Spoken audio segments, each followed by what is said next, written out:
အခုတစ်ခေါက်ဆွေးနွေးမယ့်အကြောင်းအရာကတော့တင်နန်းပို့ချမှုနဲ့သက်ဆိုင်သောအထောက်အကူနည်းလမ်းတွေဖြစ်ပါတယ်။အရင်တော့ဆွေးနွေးခဲ့တဲ့ခွင်းသုံးခွင်းထဲမှာပါဝင်သော tools လို့ခေါ်တဲ့တင်နန်းထောက်ကူပစ္စည်းတွေဖြစ်ပါတယ်။တင်ထောက်ကူပစ္စည်းလို့ပြောလို့ရှိရင်ဘာတွေမြင်ကြလဲဆိုတော့ကြောက်တင်ပုံးတို့နော်ဒါမှမဟုတ်လို့ရှိရင် white board တို့ဒါမှမဟုတ်လို့ရှိရင်ကျွန်တော်တို့ marker pen တို့စာရွက်တို့အဲ့ဒါပဲမြင်ပါတယ်ဒါပေမဲ့ကျွန်တော်တို့ဆိုရဲတင်ကြားမှုထောက်ကူပစ္စည်းဆိုတာကတော့ရုပ်ဝတ္ထုပိုင်းမဟုတ်ဘဲနဲ့ကိုသွားခြင်းတဲ့သင်ခန်းစာရဲ့ရည်ရွယ်ချက်တိုင်းကိုသွားနိုင်ဖို့အပြင်ဆွေးနွေးတဲ့ပါဝင်တဲ့သူတွေကစိတ်ဝင်စားစွာနဲ့ဆွေးနွေးလာအောင်ဖန်တီးလှုံ့ဆော်ပေးနိုင်သောတင်ကြားမှုနည်းလမ်းကိုဆိုလိုတာဖြစ်ပါတယ်အဲ့တော့တင်ကြားမှုနည်းလမ်းတွေဘယ်လောက်ထိရှိလဲပြောရခက်ပါတယ်တီထွင်တီထွင်သလောက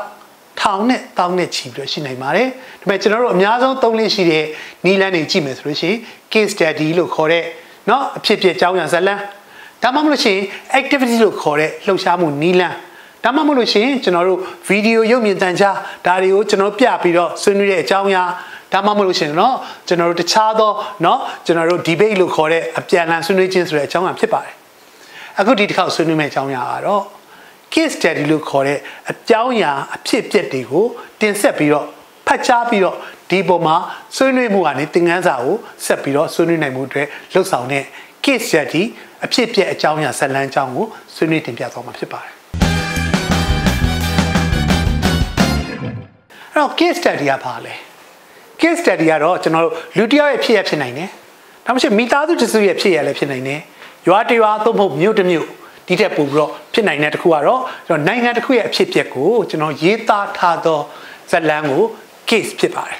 ်အဲ့ဒီ case ကိုအခြေခံပြီးတော့လူတွေကသင်ခန်းစာတွေရယူအောင်လှုပ်ဆောင်တဲ့ study ကိုပါခွဲတဲ့ case study ဖြစ်ပါတယ်အဲ့တော့ case တစ်ခုတည်းကောက်လို့မကောက်ဘူးဒီ case ကသင်ခန်းစာနဲ့ဆက်ဆက်ပြီးတော့ဘယ်လိုမျိုးကျွန်တော်လေ့လာနိုင်မလဲဘယ်လိုအချက်တွေကိုကျွန်တော်တို့သင်ခန်းစာရလဲဆိုတာပူးပေါင်းပါဝင်နိုင်အောင်ဖန်တီးထားသောအရာဖြစ်တဲ့အတွက် case study လို့ခေါ်တာဖြစ်ပါတယ်ဒါကြောင့်မလို့ case study ကိုတကယ်တမ်းသုံးမယ်ဆိုလို့ရှိရင်ကိုရွေးထားတဲ့ case study ကကိုသွားခြင်းတဲ့သင်ခန်းစာနဲ့ဆက်ဆက်ဖို့အရေးကြီးပါတယ်သွားခြင်းတဲ့ရည်မှန်းချက်နဲ့သွားခြင်းတဲ့ခေါင်းစဉ်ကိုပံ့ပိုးပေးနိုင်သော case ဖြစ်ဖို့အတွက်เนาะတင့်တော်သောเนาะဆက်ဆက်မှုရှိသော case study ဖြစ်အောင်ကျွန်တော်တို့ရေးဖို့လိုအပ်ပါတယ်နောက်တစ်ခုကတော့ case အကြောင်းအရာတစ်ခုတည်းမကဘူးဒီ case ကိုဖတ်ပြီးတော့သို့မဟုတ်ဆွေးနွေးပြီးတော့သင်ခန်းစာနဲ့ဆက်ဆက်ပြီးတော့လက်တွေ့ဘဝကိုဆက်ဆက်နိုင်ရမယ်တစ်ချိန်မှလည်းဘာတွေလုပ်တင်နေလဲဘာတွေကိုဖော်ဆောင်နိုင်လဲဆိုတော့သင်ခန်းစာသွားနိုင်မဲ့အတွက် case block ကောင်းကောင်း study လို့ခေါ်တဲ့လေ့လာနိုင်တဲ့အရာမပါပြန်လို့ရှိရင်လည်းမရပါဘူးတခါတချို့ case ကခန်းစားချက်ရမ်းဖြစ်စေတယ်အရန်ကိုကျွန်တော်တို့စိတ်ထဲမှာတနာစရာဖြစ်တယ်ဒါပေမဲ့သင်ခန်းစာနဲ့ဆက်ဆက်ပြီးတော့ study လုပ်နိုင်တော့သင်ခန်းစာကိုဆက်ဆက်ပြီးသွားနိုင်တော့အကြောင်းအမဖြစ်တဲ့အတွက်အဲ့ဒါမျိုးကျွန်တော်သုံးလို့မရပါဘူးဒါကြောင့်မလို့ case ဆိုတာကလည်းကောင်းဖို့လိုအပ်သလိုအဲ့ဒီ case ကိုအခြေခံပြီးတော့သင်ခန်းစာနဲ့မြင်နိုင်တော့ study ဖြစ်နိုင်တော့နှစ်ခုစလုံးကိုကျွန်တော်တို့ကိုက်ညီမှ case study ဖြစ်မှာပါ case study ကိုအသုံးပြုခြင်းအဖြစ်ဘာကြောင့်အကျိုးရှိလဲဘာကြောင့်ကျွန်တော်သုံးရလဲဒါကိုလည်းခေါင်းထဲမှာရှင်းရှင်းလင်းလင်းသဘောပေါက်ထားဖို့လိုအပ်ပါတယ်ခုနပြောထားသလိုပါပဲcase study ဆိုတာကအဖြစ်အပျက်အကြောင်းအရာတစ်ခုကိုကျွန်တော်တို့ဖော်ဆောင်ထားတယ်ဒါကိုထင်သာမြင်သာဖြစ်အောင်ရေးသားထားတယ်ဒါကြောင့်မလို့အဲ့ဒီ case ကဖတ်တဲ့သူတွေကနေဒါကိုတကယ်ကိုနားလည်နိုင်တယ်ခံစားနိုင်တယ်သူ့ရဲ့နှလုံးသားကိုထိနိုင်တယ်ဟတ်ထိနိုင်သောဇလန်းဟတ်ထိနိုင်သောအဖြစ်အပျက်ဖြစ်တဲ့အတွက်လူတွေမှာ case study ကိုဖတ်ရှုရင်မကောက်ဘူးစိတ်ဝင်စားမှုပို့ပြီးတော့များပြပါတယ်နောက်တစ်ခုကကိုရေးထားတဲ့ case ကသူတို့လက်တွေ့ဘဝမှာဖြစ်နေသောအကြောင်းအရာတွေဖြစ်နေတာသူတို့စိတ်ဝင်စားသောအကြောင်းအရာနဲ့ဆက်ဆက်တာသူတို့ရဲ့ဘဝနေ့တူဝကိစ္စတွေနဲ့ဆက်ဆက်ပြီးကြုံတွေ့နေရတဲ့အခက်အခဲတွေနဲ့ဆက်ဆက်လို့ရှိရင်ပို့ပြီးတော့စိတ်ဝင်စားပါတယ်အဲ့ဒါဆိုရင်အားနည်းချက်ကဘာလဲအားနည်းချက်ကတော့ဒီဟာတွေကိုကျွန်တော်တို့အများဆုံးစာနဲ့ရေးသားလေးရှိတဲ့အတွက်ကြောင့်မို့လို့တကယ်လို့စာမတက်တဲ့လူတွေများပါလာလို့ရှိရင်စာမဖတ်နိုင်တဲ့အတွက်ကြောင့်မို့လို့ case study ကအသုံးဝင်ပါဘူးဒါပေမဲ့အဲ့လိုမျိုးကိစ္စမျိုးမှာ case study ကိုထပ်ပြီးတော့မွမ်းမံပြီးတော့ဘာလုပ်နိုင်လဲဆိုတာနောက်ထပ်ထပ်ပြီးတော့ဆွေးနွေးပါမယ်အဲ့တော့ case study အသုံးပြုခြင်းရဲ့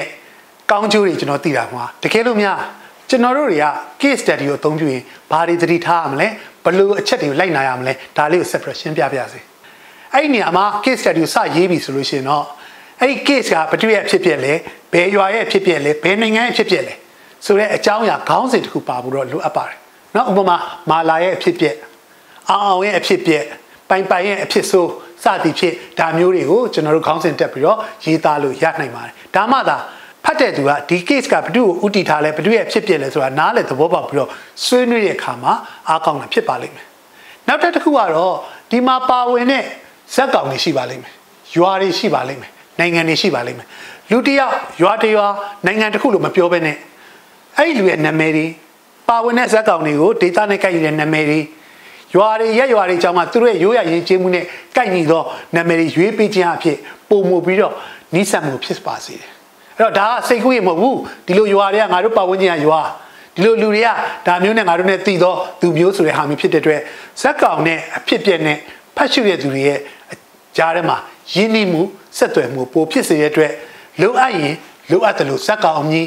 လိုအပ်ရင်လိုအပ်တယ်လို့ data အမည်ပေးဖို့အတွက်ဒါကိုဒုတိယအကြံပေးချင်ပါတယ်နောက်တစ်ခုကတော့ case study ကိုရေးတဲ့အခါမှာအဖြစ်ပြက်အားလုံးကိုပေါင်းပြီးတော့စာရွက်တစ်ထမှာရေးတာမဟုတ်ဘဲနဲ့လိုအပ်ရင်လိုအပ်တယ်လို့အပိုက်ခွဲပါအပိုက်ခွဲတဲ့ရည်ရွယ်ချက်ကဘာလဲဆိုတော့ဒီအဖြစ်ပြက်ကဒီပိုက်နောက်ထပ်အဖြစ်ပြက်ကနောက်တစ်ပိုက်နောက်ထပ်ထပ်ဖြစ်တဲ့နောက်တစ်ပိုက်ဆိုတော့စသည်ဖြင့်စင်ငယ်သွားနေတဲ့အဖြစ်ပြက်တွေကိုအပိုက်လိုက်ကျွန်တော်တို့ဖော်ပြနိုင်တာဖြစ်တဲ့အတွက်အရင်တော့အတိတ်ကာလပါလဲအခုဖြစ်တဲ့ပြဿနာလက်ရှိအခြေအနေကပါလဲနောက်ပြီးအဲ့ဒီရဲ့အဖြစ်ပြက်ရဲ့အကျိုးဆက်ကပါလဲစသည်ဖြင့်စလေဆုံးအချိန်ကာလတွေကိုလိုအပ်တယ်လို့ခွဲခြားပြီးတော့အပိုက်ခွဲခြင်းအဖြစ်ဖတ်တဲ့သူတွေကပုံမှုပြီးတော့ရှင်းလင်းပါလိမ့်မယ်လိုအပ်တယ်လို့အပိုက်ခွဲစေချင်ပါတယ်နောက်တစ်ခုကတော့ case study အသုံးပြုတဲ့ချိန်မှာဒါနဲ့ပတ်သက်လို့ဘလို့ဖြည့်ရှင်းမလဲဆိုတဲ့ဖြည့်ရှင်းချက်တွေကို case study မှာတက်နိုင်ရင်မထည့်ပါနဲ့ကျွန်တော်တို့က case ကိုပြောချင်တယ်ဒါပေမဲ့လူတွေကို study လုပ်ချင်တယ်ဒါကြောင့်မလို့ဒီကိစ္စမျိုးဆိုရင်သူတို့လှုပ်ဆောင်နေတာဘာတွေအားကောင်းလဲဒါမျိုးဖြစ်ရင်ဘာတွေလုပ်တင်လဲစသည်ဖြင့်ဖတ်ရှုတဲ့သူကဖတ်ယုံနေမကဘဲနဲ့တွေးခေါ်မှုကိုအားပေးနိုင်မှုအတွက်အဖြေတွေကိုမပေးပါနဲ့နောက်ထပ် case study မှာအရေးကြီးတဲ့တစ်ချက်ကတော့အဖြစ်ပြက်တွေကိုကိုကပြောပြတာမကဘဲနဲ့ပြောပြတာဟာမျိုးမလုပ်ဘဲနဲ့ဘလို့ဖြစ်ပြက်လဲဆိုတာကိုရုပ်ပုံပေါ်အောင်ရေးသားပြီးတော့ဖတ်တဲ့သူကဒါမျိုးကစိုးဝါးလာပါလားဒါကတော့ရက်ဆက်လှပါလားဒါကတော့လူမဆန်လှပါလားဆိုတဲ့အမျိုးမြင်အောင်ရေးပါအဲ့တော့မပြောပါနဲ့မြင်သားအောင်ပြပြီးတော့ရေးပါတရုပ်ဖော်ပြီးတော့ရေးပါဥပမာကုမ္ပဏီပိုင်ရှင်တစ်ခုကရွာသားတွေပေါ်မှာရက်ဆက်ပါတယ်ဆိုတာမျိုးမရေးဘဲနဲ့ तू ကဘယ်လိုမျိုးပုံစံလေးလုပ်လဲဘယ်လိုအမိန့်တွေပေးလဲဘယ်လိုအမျက်ထုတ်လဲစသည်ဖြင့်ဒါတွေကိုပေါ်လွင်အောင်ရေးပြီးတော့ဖတ်တဲ့သူကဒီကုမ္ပဏီပိုင်ရှင်ကဒီရွာသားတွေကိုဘယ်လောက်ထိရက်ဆက်ပါတယ်ဆိုတဲ့အတွေ့အမျိုးမြင်လာအောင်တရုပ်ဖော်ပြီးတော့ရေးပေးဖို့အတွက်လိုချင်ပါတယ်အခုပြောခဲ့တာတော့ case study ကောင်းဖြစ်အောင်ဘယ်လိုပြင်ဆင်ရမလဲ case study ကိုလူတွေဆွေးနွေးနိုင်မှုအတွက်ဘယ်လိုမျိုးရေးသားရမလဲဆိုအဆင့်ဖြစ်ပါတယ်ဒါပေမဲ့နောက်ပိုင်းမှာ case study ဘယ်လောက်ကောင်းကောင်းသင်ခန်းစာနဲ့ဆက်ဆက်ပြီးတော့တွေးတတ်ခေါ်တတ်မြင်တတ်အောင်လှုပ်ဆောင်တဲ့မေးခွန်းတွေမရှိလို့လည်းမရပါဘူးဒါကြောင့်မလို့တစင်ပြီးတစင်မေးခွန်းတွေကိုဘယ်လိုမေးရမလဲဆိုတာကိုဒါကိုလည်းသတိထားဖို့လိုအပ်ပါတယ်အဲ့တော့အရင်တော့ဆွေးနွေးခဲ့တဲ့မေးခွန်းမေးခြင်းအတတ်ပညာကိုဒီမှာအသုံးချဖို့ပါအဲ့တော့အနှစ်ချုပ်ပြီးကျွန်တော်ပြောရမယ်ဆိုလို့ရှိရင် case study ကိုသုံးမယ်ဆိုလို့ရှိရင်ဇလန်းကိုပုံဖော်ဖို့လိုအပ်ပါတယ်အဖြစ်အပျက်တစ်ခုအကြောင်းအရာတစ်ခုဒါနဲ့ပတ်သက်ပြီးကြုံတွေ့နေရတဲ့အဖြစ်အပျက်ဇလန်းကိုမြင်သာအောင်ရေးသားပေးဖို့လိုအပ်ပါတယ်အဲ့ဒီမြင်သာအောင်ရေးသားတဲ့အမူတည်ပြီးတော့ဒုတိယချက်ကတော့ဖတ်ရှုတဲ့သူတွေကဒါကိုဘာဖြစ်တာလဲဘာကြောင့်ဖြစ်တာလဲဘလို့ဖြစ်တာလဲဆိုတော့လေ့လာနိုင်အောင်ကျွန်တော်တို့ဖော်ဆောင်ပေးဖို့လိုအပ်ပါတယ်နောက်တစ်ဆင့်ကတော့လေ့လာပြီးုံနဲ့မကဘဲနဲ့ဒီကိစ္စကိုသူတို့လက်တွေ့မှာဘာတွေဖြစ်နိုင်လဲဘာတွေသင်ခန်းစာယူသိလဲငါတို့ဘလို့ဒီကိစ္စနဲ့ပတ်သက်လို့ဘလို့သုံးသပ်မိလဲဆိုတော့သင်ခန်းစာယူတဲ့အပိုင်းကိုတတိယအဆင့်မှာကျွန်တော်ပြင်ဆင်ဖို့လိုအပ်ပါတယ်နောက်ဆုံးအဆင့်ကတော့သင်ခန်းစာရရှိဖို့နဲ့သင်ခန်းစာကိုပဲကျွန်တော်လုပ်လို့မရပါဘူးသင်ခန်းစာပေါ်အခြေခံပြီးတော့ရှေ့ဆက်ပြီးတော့ဒီကိစ္စတွေကိုဘလို့တားမလဲဒါတွေမဖြစ်အောင်ဘလို့ကာကွယ်မလဲဒါတွေပပြအောင်ဘလို့လှုပ်ဆောင်မလဲဆိုတော့နောက်ဆုံးဘာလုပ်နိုင်မလဲဆိုတော့မေးခွန်းတွေကိုစနစ်တကျပြင်ဆင်ပေးပါ case study ကောင်းမှုအတွက်ဇလန်းကိုမြင်တောင်ရေးပါမေးခွန်းတွေမေးပြီးတော့ဇလန်းကနေသူတို့လေ့လာနိုင်အောင်ဖော်ဆောင်ပေးပါလေ့လာရုံနဲ့မကဘဲနဲ့ဒီသင်ခန်းစာတွေရရှိနိုင်တဲ့မေးခွန်းတွေကိုကျွန်တော်တို့ကောက်ယူနိုင်သောမေးခွန်းတွေမေးပါနောက်ဆုံးမေးခွန်းကတော့ဒါနဲ့ပတ်သက်တော့ဘာတွေလုပ်နိုင်မလဲဆိုတော့သင်ခန်းစာနဲ့ပတ်သက်ပြီးတော့ရှေ့ဆက်လုပ်နိုင်မဲ့အတွေးခေါ်တွေကိုပေါ်နိုင်သောမေးခွန်းတွေကိုပြင်ဆင်ထားပေးဖို့အတွက်လှုပ်ဆောင်မယ်ဆိုရင် case လည်းကောင်း study လည်းဖြစ်နိုင်သော case study tools ကိုအောင်မြင်မြင်နဲ့အသုံးချနိုင်မှာဖြစ်ပါတယ်